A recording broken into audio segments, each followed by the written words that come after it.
tapi dalam bimbingan Tuhan pada saat itu, dalam bimbingan Allah, dalam pimpinan Roh Kudus, dia menjadi pribadi yang mengagumkan. Kalau Allah adalah Allah yang tidak pernah berubah, dulu, sekarang, dan selama-lamanya, bukankah Tuhan juga punya kepentingan yang sama kita? Merubah kita. Itulah sejarah yang Tuhan sudah bikin sama kita. Merubah karakter kita. Gitu. Dulu ada Ruli Simorangkir yang ancur-ancuran. Sekarang juga bukannya udah bener, enggak. Acak-acakan. Nih, teman-teman saya SMA, beberapa ikut di sini. Dalam acara ini. Bahkan guru agama saya ikut di sini. Mereka jadi saksi betapa hancurnya Ruli zaman dulu. Itu guru agama saya tuh yang setiap Jumat ngajarin saya. Itu yang paling saya ledek-ledek. Paling saya ledek-ledek. Dia ngomong apa saya lawan. Dia mau ngajakin nyanyi apa saya lawan. Dia mau ngomong firman Tuhan di mana saya gebuk. Badung banget. Tapi dalam kasihnya yang sempurna, Allah nggak pernah lepasin saya. Dia jagain terus, dia bawa masuk ke dalam persoalan-persoalan, dia lindungin terus, dia bangun sejarah bersama dengan saya. Nah sekarang, setelah begitu dahsyatnya Allah kepada kita, apa yang kita jawab kepada dia?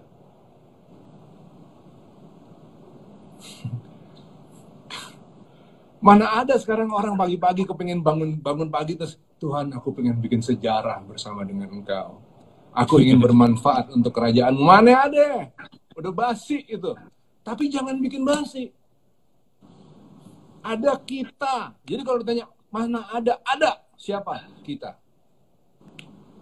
Kita adalah orang-orang yang sampai hari ini bangun pagi masih kepengen, Tuhan aku pengen bikin sejarah bersama-sama dengan Engkau.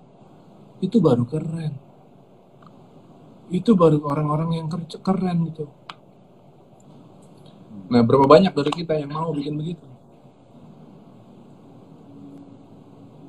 Itu. Pastor Wikan sambung dulu. Oke. Yes.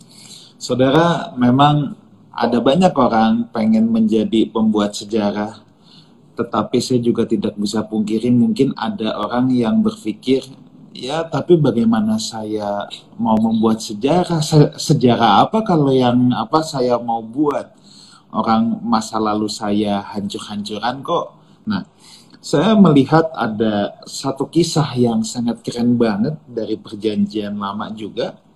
1 Samuel 22 ayat yang pertama. Ini cerita Daud ada di Goa Adulam, saudara ya.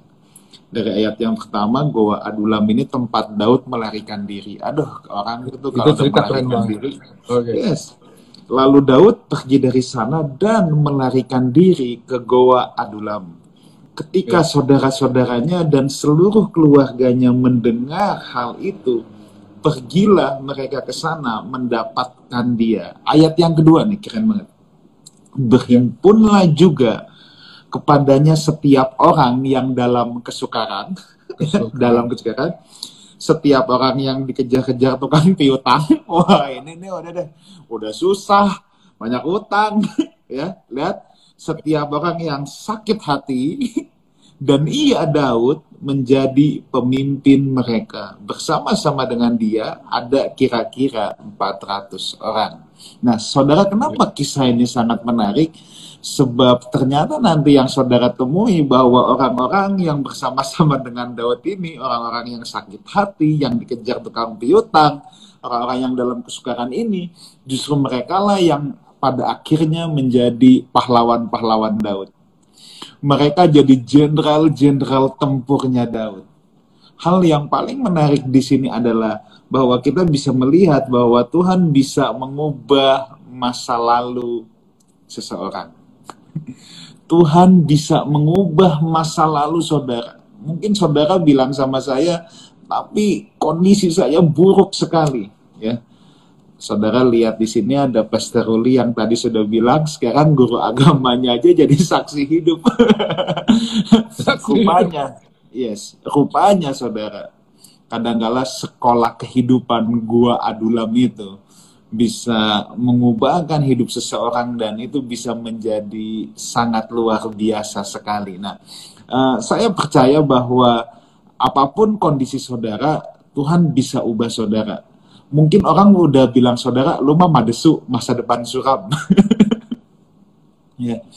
Tapi kalau kita mau berubah, kalau kita mau izinkan hidup kita dipakai Tuhan, kita bisa menjadi anak panah di tangan para pahlawan. Gitu Bang. Tapi orang Gimana suka Bang? ngomong begini, Pastor Vigan. Orang suka ngomong begini. Gimana? Ya. Gimana? Kita tahu kan bahwa Paulus juga masa lalunya kelam. Yes. Bahkan sahabatnya dia sendiri satu asrama, Stefanus, dibunuh sama dia. Dia cuma ngeliatin aja Stefanus ditimpukin pakai batu kan.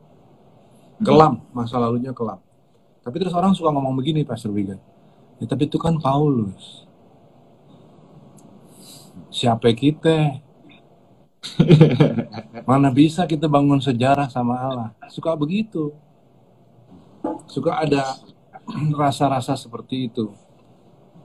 Nah, di sini ada firman Tuhan yang keren banget. Saya mau bagiin lagi di sini. Kemarin di tempat Pastor Wigan saya udah bicara. Sekarang saya bagiin lagi. Yeah. Saya mau ambil dari Efesus 2. Ya, Efesus 2 ayat 19 sampai ayat 20.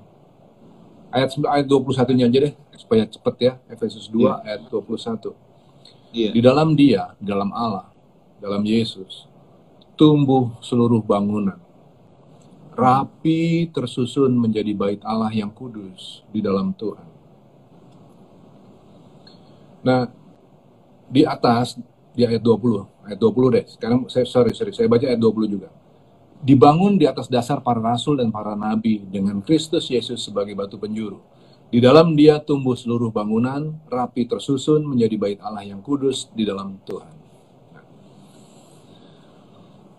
kita diminta atau diharapkan oleh Allah untuk mengukir sejarah, menjadi history maker. Ketika kita mengambil bagian kita sebagai history maker, kita diharap untuk membangun bait Allah bagi kemuliaan Tuhan. Kita bangun menjadi bangunan tinggi, yang makin lama makin tinggi dan makin tinggi. Fondasi dari bait Allah kita, fondasinya, sebagai batu penjurunya, adalah Tuhan Yesus sendiri. Dikatakan di ayat 20, kemudian di lantai pertama adalah para rasul. Itu lantai pertama, di abad mula-mula. Nah, sekarang kita hidup tahun 2020. Harusnya bangunan bait Allah yang kita secara bersama-sama membangun itu udah jauh tinggi ke atas langit. Mungkin udah harusnya sampai level 2000, lantai 2000. Tapi kenyataannya bagaimana hari ini? Kenyataannya kita ngelihat Paulus dari bawah. Kita lihat Paulus, gila, Paulus tinggi banget, men. Gila, dia jagoan banget. Kita ada di basement. Kok lo ada di basement? Jangan di basement. Kita harusnya ada di lantai 2000. Paulus itu baru level 1-nya. Bagaimana kita bisa bangun sejarah sama Allah kalau cara pikir kita aja udah cara pikir yang minder begitu? Janganlah. Tuhan tuh nggak ada yang mustahil di dalam Dia. Iya. Nggak ada yang mustahil di dalam Dia. Ayo, be a history maker. Sekarang orang memang benar, Pastor Wigan. Banyak yang kepengen bikin history maker. Tapi history makernya dalam hal-hal yang standar. History karena mampu ngejuarain MotoGP. History karena mampu jadi penjual lukisan dengan harga paling mahal. History makernya yang begitu-begitu. Lari paling kenceng, yang begitu. Tapi yang kita omongin hari ini bukan history maker seperti itu. Yang kita omongin adalah bagaimana kita bisa bersama-sama dengan Allah membangun bait Allah itu. Yes. Ketika kita membangun bait Allah itu dimulai dari kita sendiri. Karakter kita makin lama makin benar. keegoisan kita makin lama makin pupus. Itu history maker. Jadi saya pertajam, history maker di sini bukan soal orang yang populer, yang dikenal di 8 samudra 9 planet gitu ya Bang ya? Iya. bukan. Oke. Tetapi history maker di sini adalah orang-orang yang ikut melukiskan sejarah Tuhan dalam sejarah peradaban manusia. Nah, saudara, saya senang sekali tadi apa yang Pastor Uli katakan.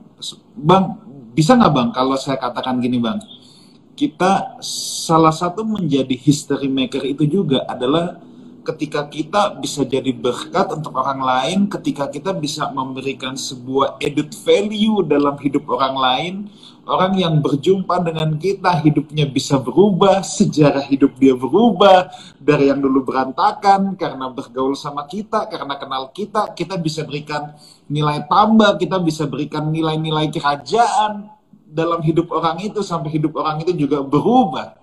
Itu juga history maker ya Bang ya? Betul. Suatu kali saya pernah baca tulisan ya. Tulisannya itu ngegantung terus di kepala saya. Saya ingat terus-terusan saya ingat. Dia nulis begini. Dia bilang begini. Kekristenan itu dimulai dari Israel. Sadar nggak bahwa Israel dan Indonesia itu punya kemiripan?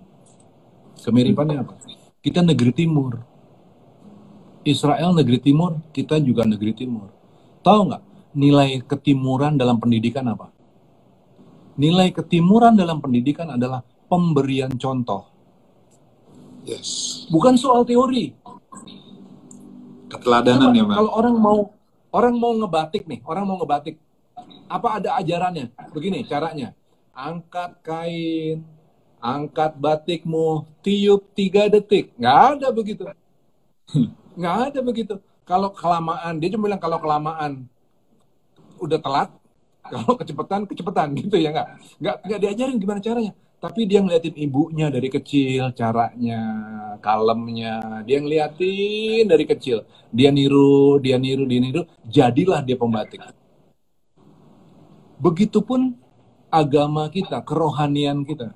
Yang dibutuhin adalah memberi contoh, bukan ngasih teori. Yes. Nah, jadi bagaimana kalau kita bahasa Kristen udah paham lah bahasa Kristen. Kita bilang gini, kita menjadi berkat bagi orang lain, menjadi berkat. Berkat itu apa? Menjadi berkat adalah ketika kita bisa menjadi contoh, itu menjadi berkat. Yes. Nah, jadi bisa nggak kita menjadi berkat? Ya bisa. Bagaimana caranya? Kasih contoh. Memang benar banget yang Pastor Wigan ngomong. Kasih contoh. Supaya lewat hidup kita yang berubah, kemudian orang-orang jadi niru. Gue kenal banget nih Pastor Wigan dari muda nih, gue kenal banget. Tapi dia sekarang berubah banget loh hidupnya. I wonder why. I wanna know. Terus dia mulai ikut. Nah itu kita menjadi berkat buat orang lain. Di situ kita mengukir sejarah. Yes. Jadi saudara untuk menjadi seorang history maker itu tidak tunggu ada nama saudara di Guinness Book of Record atau dapat Nobel dulu ya. Tapi saudara bisa mulai dari hal yang paling simpel. Mulai di mana? Di rumah saudara. Jadilah history maker buat anak-anak saudara. Gitu kan ya Bang ya? Ya betul. Yes. Betul banget. Jadilah history maker di rumah dulu ya. Yes. Tinggalin namanya legacy kepada anak kita.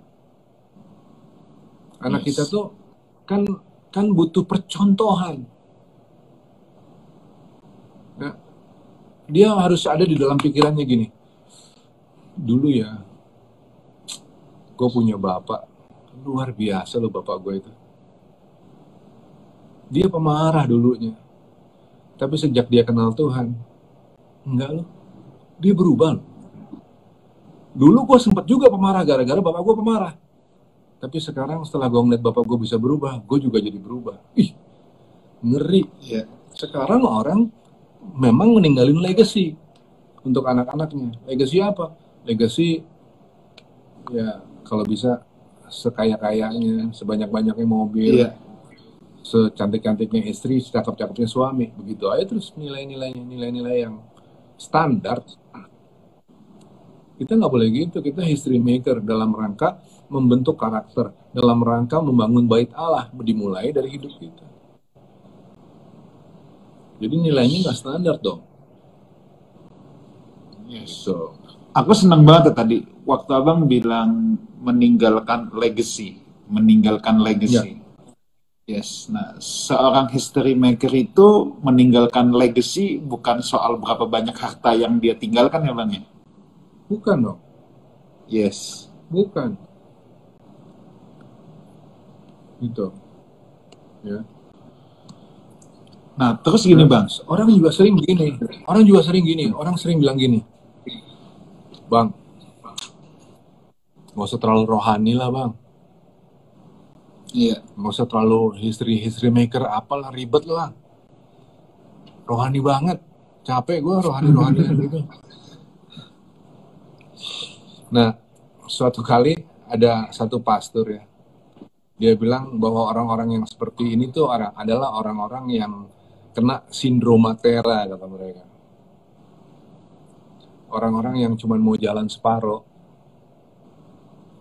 Ingat nggak Tera? Tera Iya. kan dikasih perintah kan untuk pindah. Untuk pindah all the way. Untuk pindah all the way dia. Tapi dia berhenti di Kanaan.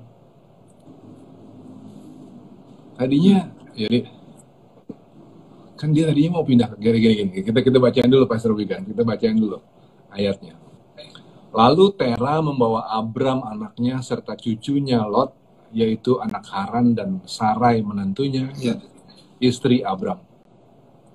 Ia berangkat bersama-sama dengan mereka dari Ur Kasdim untuk pergi ke tanah Kanaan. Lalu sampailah mereka ke Haran, separuh jalan, dan menetap di sana.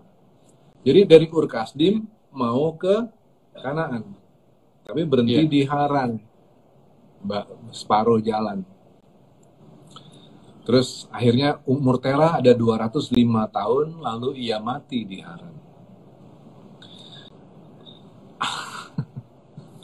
Tera ngerasa cukup jalan separuh aja, udahlah, ngapain lah sampai ke Kanaan. Ngapain lu berhenti di mari aja, udah cukup lah, udah cukup. Ini sindroma Tera, sindroma setengah jalan. Inilah orang-orang yang suka ngomong gini, udahlah ngapain kita bangun sejarah, nggak usah terlalu rohani lah, Wallace. Slow. Jangan. Ada yang bilang gini, udahlah kita kan cuma manusia biasa, mana bisa kita jadi seperti Paulus. Aduh, please deh, jangan begitu. Kita harus tiru semangatnya si Yosua sama Kaleb tuh. Waktu orang-orang Israel ketakutan, mereka bilang, wah, waduh, Kanaan, waduh, banyak raksasanya, banyak problemnya, aduh ampun, temboknya gede-gede lagi. Iya. Itu sama seperti orang-orang hari ini, yang ngomong, wah, mau jadi anak Tuhan yang bangun ukir sejarah, hampir nggak mungkin lah, aduh terlalu banyak problemnya lah. Aduh, nggak bisa, temboknya kegedean. Kita bukan Paulus. Banyakan ngomong. Ingat apa yang diomongin sama Kaleb dan Yosua. Dia bilang begini. Waktu orang lain pada ketakutan, dia bilang begini. Negeri yang kami lalui untuk diintai itu adalah luar biasa baiknya. Jika Tuhan berkenan kepada kita, maka ia akan membawa kita masuk ke negeri itu dan akan memberikannya kepada kita. Suatu negeri yang berlimpah-limpah susu dan madunya. Hanya janganlah memberontak kepada Tuhan dan janganlah takut kepada bangsa negeri itu, sebab mereka akan kita telan habis. Telan. Yang melindungi mereka sudah meninggalkan mereka. Sedang Tuhan menyertai kita. Janganlah takut kepada mereka. Nah, kita ngelihat problem. Memang waktu kita mau bangun sejarah, kita ngelihat problem. Tembok gede, tapi ikutin itu. Kita telan itu barang. Kita telan, habis. Kan begitu kan keren kan? Tuhan juga tahu problem kita banyak. Untuk jadi ngukir sejarah itu nggak gampang. Tuhan juga ngerti. Tapi dia menyertai kita. Dia melindungi kita. Dia berkenan kepada kita. Siapa lawan kita? Kita telan barang itu. Nah, Bang, Asik kan?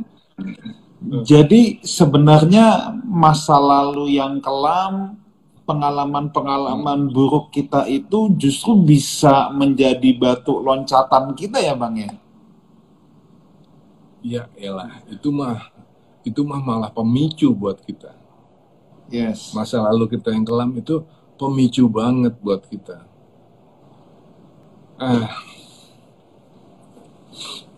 Gini. Gimana, Bang? Kita ini memang hidup di dalam dunia yang jahat. Iya. Itu harus kita akui dulu. Dan malah kita harus dengan jujur untuk bicara begini. Bahwa dunia yang jahat ini memang diizinkan oleh Allah. Bahkan Allah yang mengutuki bumi ini waktu manusia jatuh dalam dosa. Sehingga sejak saat itu udah nggak ada lagi keadilan, semuanya berantakan, nggak karu-karuan. Dan Allah izinkan kita di sini. Nah, Iya. waktu kita hidup di bumi yang jahat ini, sorry ya, tapi saya mau jujur-jujuran aja. Kita semua adalah orang-orang yang sakit. Kita semua ini sebetulnya adalah orang-orang yang kecewa sama hidup. Kok bisa ya? Kok bisa? Kok gue sih? Kenapa gue mesti ngerasain semua yang gak asik ini? Kenapa sih? Kita kecewa banget. Dari kecil kita diperlakuin gak adil. Dianggap yang paling culun, paling corok. Di rumah kita dianggap lebih jelek daripada tetangga. Lu jelek lu, tetangga lebih baik. Berapa banyak kita dengerin kalimat-kalimat begitu. Bukan kita, tapi di negeri lain. Banyak kan yang digituin. Itu semua tuh bikin kita jadi luka. Sakit kita, kayak digaruk. Ditinggalin pacar. Ngomong tinggalin pacar kawin ya, gua pernah tinggalin pacar kawin. Semua itu jadi trauma. Ya. Dan semua trauma itu kita simpan di dalam tas. Kita kayak punya tas. Hidup itu seperti hidup itu seperti tas yang kita buka. Kita masukin nih segala macam yang sakit-sakit nih, barang bobrok ini kita taruh di dalamnya, kita taruh lagi. Semua yang nyakitin, semua yang nyebelin kita taruh, semua trauma kita taruh, kita tutup. Habis itu apa yang kita buat sama tas ini? Kita gotong kemana-mana. Kita gotong. Bukannya kita taruh juga, kita gotong jadi beban. Kita gotongin kemana-mana. Kita gotongin. Semua kegilaan yang kita taruh di sini menjadi gilanya kita. Dulu kita dijahatin, sekarang kita jahatin orang. Dulu kita dikhianatin, sekarang gua khianatin lo. Dulu gua dimakan sama teman gua, sekarang gua makan lo.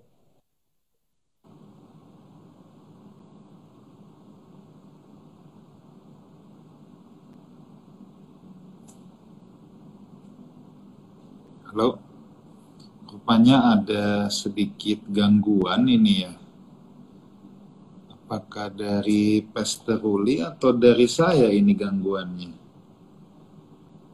Rupanya dari Pastor Ruli sepertinya. Pastor Ruli lagi di tengah-tengah menjelas. Mati, sinyalnya tiba-tiba hilang. Oh, udah nyambung iya, lagi iya. belum? Udah nyambung, Lanjut, sorry Bang. ya. Jadi Sudah. kita taruh nih semua nih. Sudah. Semua nih. Semua sakit hati kita, trauma kita taruh, kita simpen di sini. Kita simpen di sini. Nah, sekarang pertanyaannya adalah kenapa? Kenapa kita diizinin?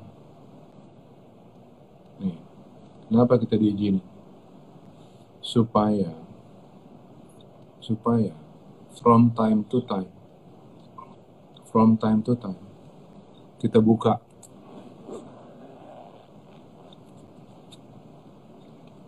nih tas kehidupan kita ini. Paulus dulu pernah ngalamin semua kekecewaan itu. Yang paling digebukin dia, yang paling dikhianatin dia. Semua itu bikin dia jadi orang yang ganas. Tapi at one time dia pernah nulis begini. Aku bersyukur kepada Dia yang menguatkan aku, yaitu Kristus Yesus, Tuhan kita. Karena Ia menganggap aku setia dan mempercayakan pelayanan ini kepadaku. Aku yang tadinya seorang penghujat dan seorang penganiaya dan seorang ganas, tetapi aku telah dikasihaninya, karena semuanya itu telah kulakukan tanpa pengetahuan, yaitu di luar iman. Jadi, Paulus dalam kejahatannya itu suatu kali dia pernah berhenti dan dia buka tas kehidupannya. Dia lihat, iya ya, dulu nih rombeng banget nih, gue diperlakuin gak adil banget nih. Tapi ternyata dalam kasih Tuhan, sesuatu yang rombeng itu bikin kita jadi kuat. Pastor Wigan nggak jadi Pastor Wigan tanpa ngalamin kesulitan. Saya nggak jadi saya tanpa ngalamin kesulitan, tanpa dikecewain. Tapi justru semua kekecewaan, semua kesulitan itu bikin kita jadi kita hari ini. Nah, waktu kita lihat itu, waktu kita berani buka tas kita itu, kita lihat karya Tuhan dalam hidup, itu kita bisa nyanyi gini. Aduh Tuhan, dulu ku tak tahu Tuhan, berat ku rasakan. Gitu kan? Tapi sekarang setelah kita tahu Tuhan, dulu waktu kita ngerasa ini kita nggak ngerti. Kenapa ini harus terjadi Tuhan? Kenapa? Rombeng ini kenapa terjadi dalam hidup kita? Sekarang rombeng ini ternyata jadi masker. Jadi masker buat kita. Ternyata berguna. Ternyata berguna buat kita. Nah, ketika kita ngerti bahwa ternyata di dalam Tuhan, itu segala sesuatu menjadi indah pada waktunya, kita bilang terima kasih Tuhan. Seperti Paulus tadi, aku bersyukur kepada Dia yang menguatkan aku, yaitu Kristus Yesus, Tuhan kita. Karena Ia menganggap aku setia dan mempercayakan pelayanan ini kepadaku.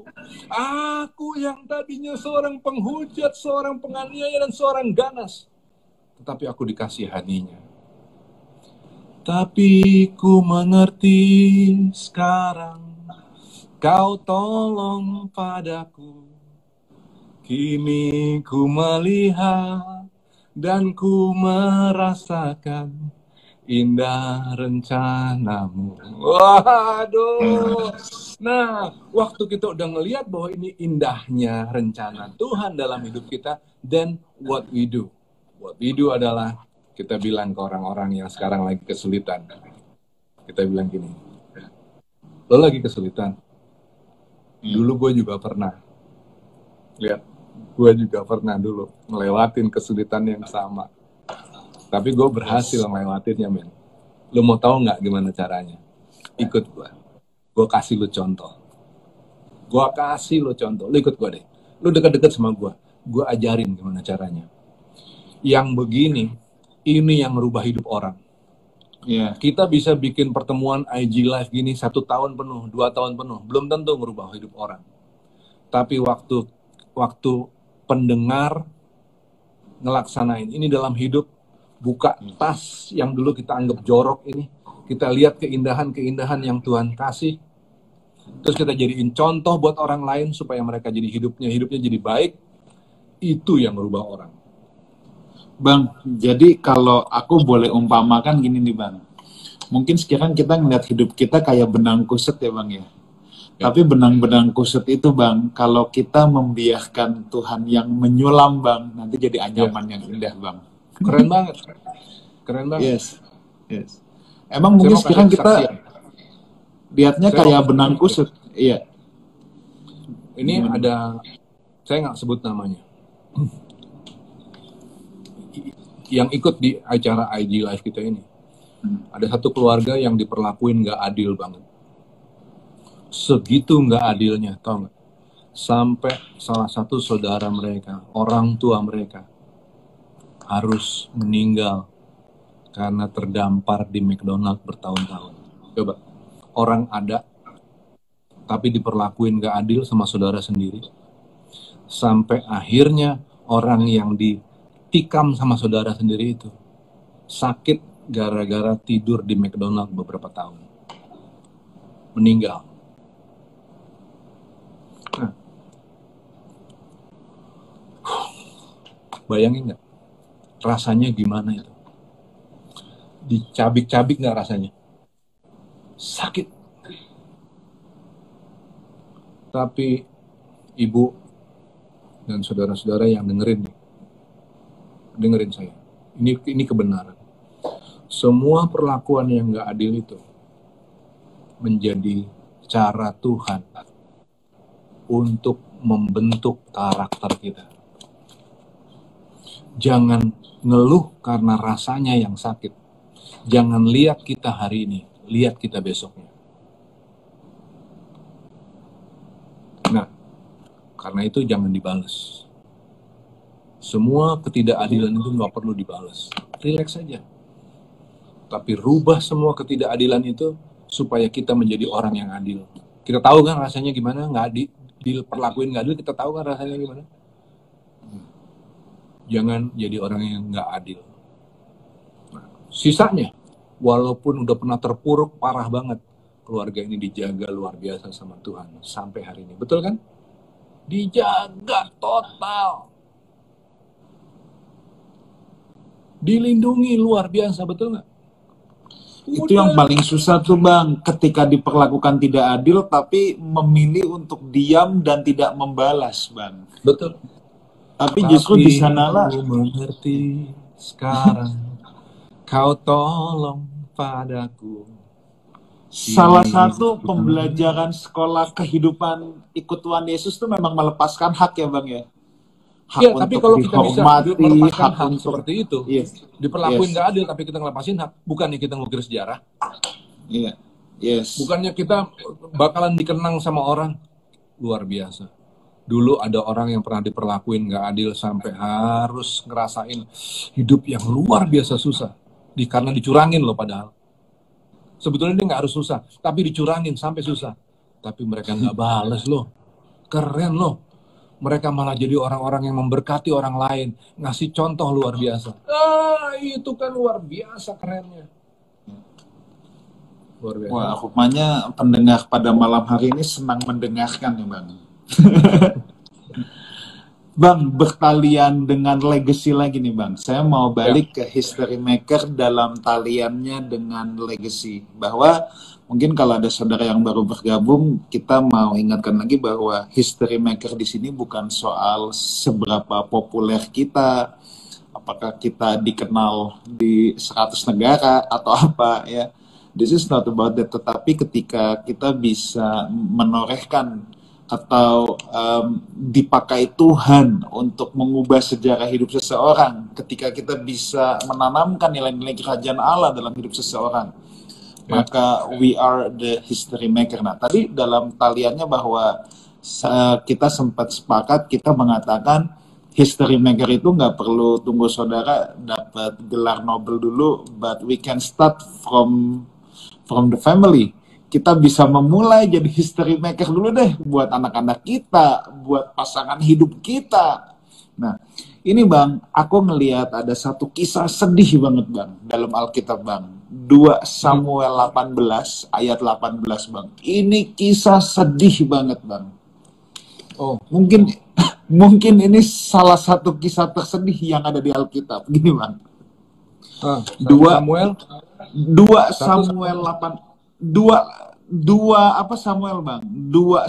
18 ayat 18 Bang. Oke. Sewaktu hidupnya Absalom telah mendirikan bagi dirinya sendiri tugu yang sekarang ada di lembah raja. Sebab katanya aku tidak ada anak laki-laki untuk melanjutkan ingatan kepada namaku. Jadi sampai Absalom ini bikin tugu supaya dia harap orang ingat dia. Dia mau mencoba bikin history tentang dirinya dengan dia bikin tugu. Karena dia bilang, aku tidak ada anak laki-laki. Dan ia telah menamai tugu itu menurut namanya sendiri. Berarti tugu Absalom. Sebab itu sampai hari ini tugu itu dinamai orang Tugu Peringatan Absalom. Coba kita buka sebentar 2 Samuel 14 ayat yang ke-17. Kenapa saya bilang ini sedih banget?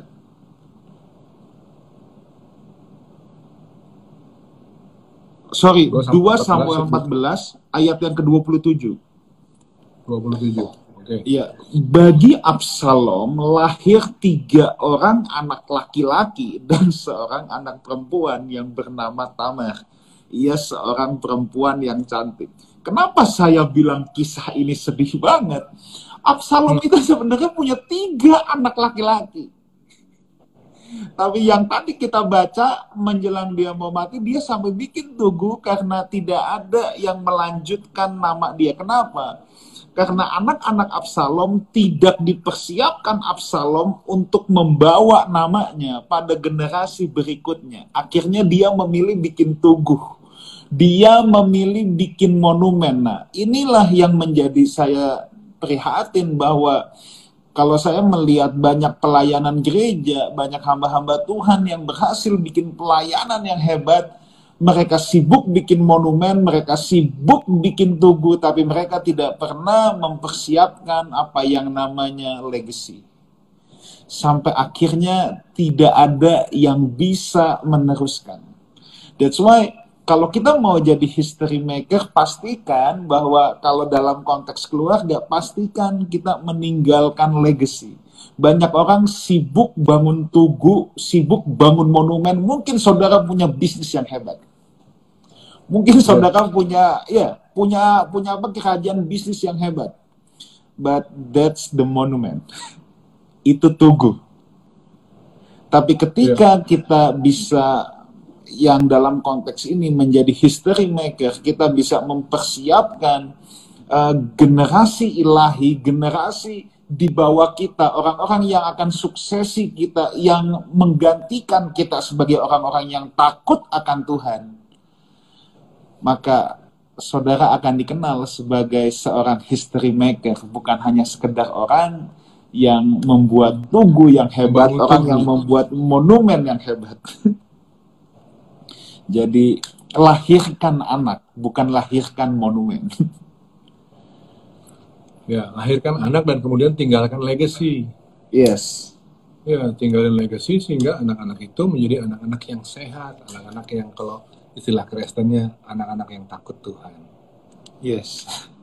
Sejarah gereja telah mencatat memang banyak hamba-hamba Tuhan yang berhasil membuat pelayanan hebat tapi tidak ada suksesinya. Nah, dalam hal ini Paulus itu hebat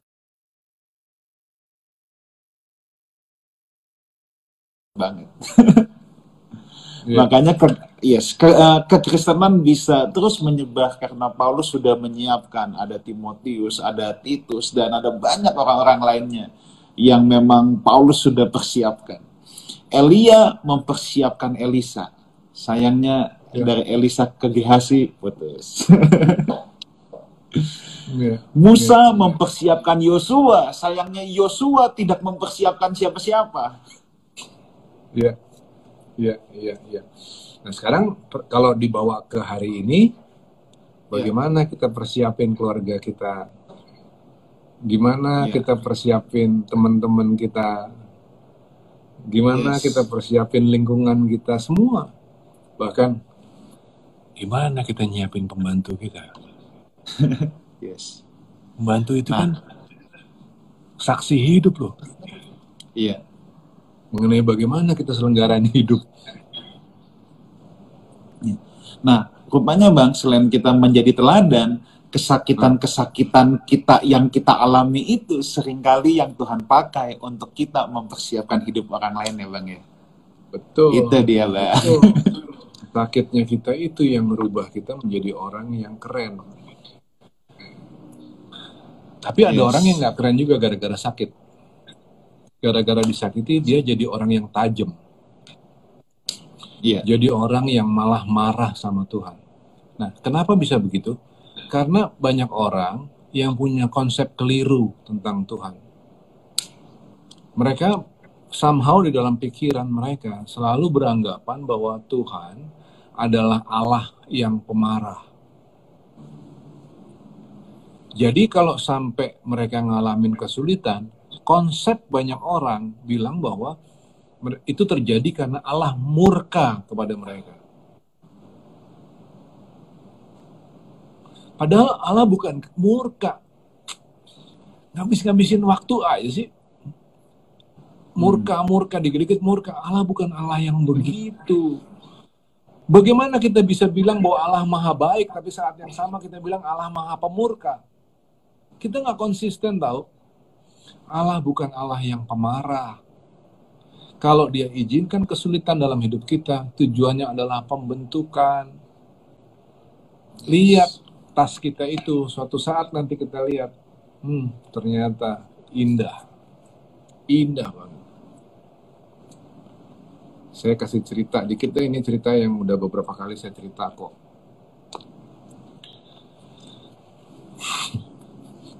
Ceritanya rada malu juga gitu, nggak apa-apa lah. Pernah nggak ditinggal kawin? Saya pernah.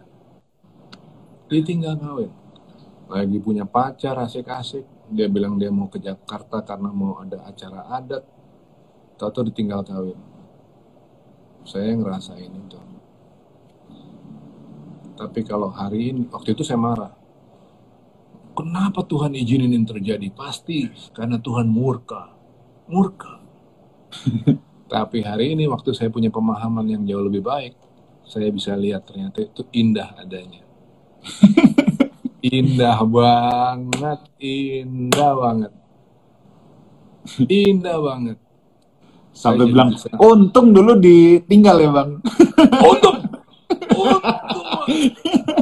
Asli untung banget. Untung. Kenapa untung? Karena lewat pengalaman itu saya jadi kenal Tuhan. Lewat pengalaman itu, maka saya kembali lagi ke Tuhan. Tahunan saya nggak pernah datang ke Tuhan.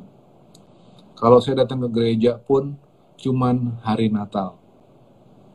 Itu pun sesudah ibadah jalan 45 menit. Karena saya tahu ibadah cuman 1 jam. Jadi saya datang ke menit ke-46. Kenapa di menit ke-46? Karena saya tahu kursi pasti udah penuh. Waktu kursi udah penuh, saya bilang gini ke Tuhan, Tuhan, saya nggak bisa duduk. Terus gimana? Masa gue mesti berdiri? Gue pulang dong. Pulang kita. Segitu kacaunya saya zaman itu. Nah, karena kejadian ditinggal kawin itu, di saat itulah saya datang lagi ke Tuhan. Saya bilang, ampun Tuhan, ampun. Saya dengerin khotbah. Pertama kali saya bisa dengerin khotbah dan saya nangis. Saya nangis, ada-adanya nangis. Mukanya sangar begini nangis. Nangis. Pelan-pelan Tuhan mulai garap. Sekarang saya lihat kejadian itu, saya senyum banget. Saya bilang, thank you God, thank you.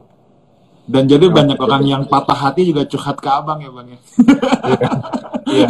Nah, waktu orang nggak bisa ngelihat dengan cara seperti ini, waktu orang melihatnya bahwa kesulitan kita adalah karena murka Tuhan, yang terjadi adalah kemudian dia menjadi orang yang tajam. Dia kecewa sama Tuhan. Sebetulnya dia tuh kecewa sama Tuhan. Nah, ketika dia kecewa sama Tuhan, dia udah nggak bisa lihat lagi kebaikan. Semua yang ada di dalam tas ini semua menurut dia rombeng. Dia udah nggak bisa lihat lagi kebaikan apapun, nggak bisa.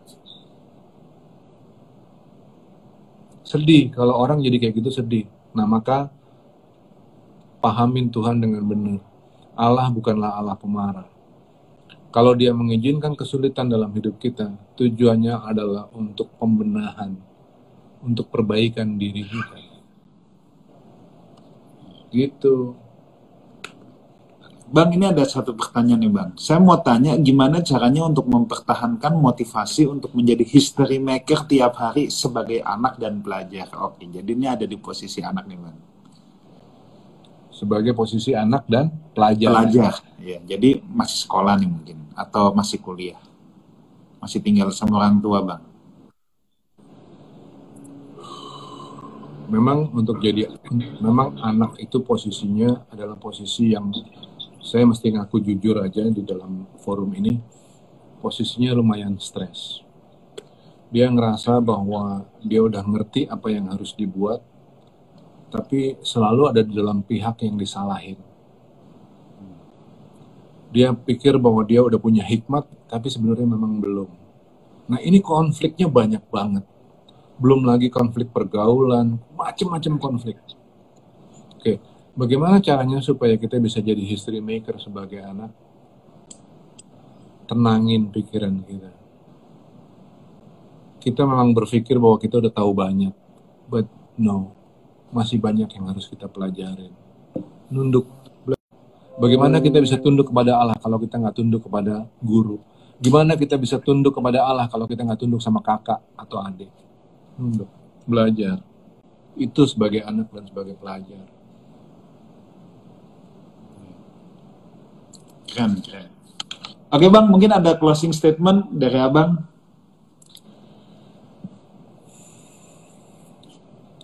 Kita adalah makhluk-makhluk yang beberapa kali dalam pertemuan-pertemuan ini dikasih istilah-istilah yang keren. Terakhir kita dikasih istilah sebagai duta besar Allah. Nah, sebagai duta besar Allah, jangan punya goal-goal yang standar. Cuman sekedar kepingin jadi yang terbaik, terkaya, tercantik, terkeren, rambut paling botak atau rambut paling panjang. Bukan itu. History maker, kita harus menjadi history maker. Menjadi orang-orang yang selalu nyenengin buat orang lain. Selalu bisa jadi contoh. Selalu bisa ngagumin buat orang yang ngelihat kita dan kenal kita. Be a history maker. Yes. Oke, closing statement dari saya, menjadi history maker. Again, it's not about popularitas, tapi menjadi history maker adalah ketika hidup saudara bisa jadi berkat, ketika saudara bisa memberikan added value untuk hidup orang lain. Mungkin saat ini saudara melihat hidup saudara, atau saudara mungkin punya masa lalu di mana saudara dilukai, di mana saudara disakiti, atau mungkin saudara juga sedang dalam keadaan terpuruk. Itu yang tadi saya katakan, hidup kita mungkin seperti benang kusut, tapi kalau kita mau dirajut oleh Tuhan, satu saat kita akan melihat sebuah anyaman yang indah, yang merupakan gabungan-gabungan dari benang kusut yang apa kita alami. Dan kita akan menjadi anyaman yang indah di tangan Tuhan. Dan di situ tadi yang kata Pastor Uli bilang, kita justru bisa menolong orang yang sedang ada dalam persoalan yang dulu pernah kita lewati. Yes, dan again, to be the history maker, bukan tunggu sampai terkenal, tapi start jadi history maker mulai dari rumah, dari anak-anak saudara, dari pasangan hidup saudara. Jadilah history maker.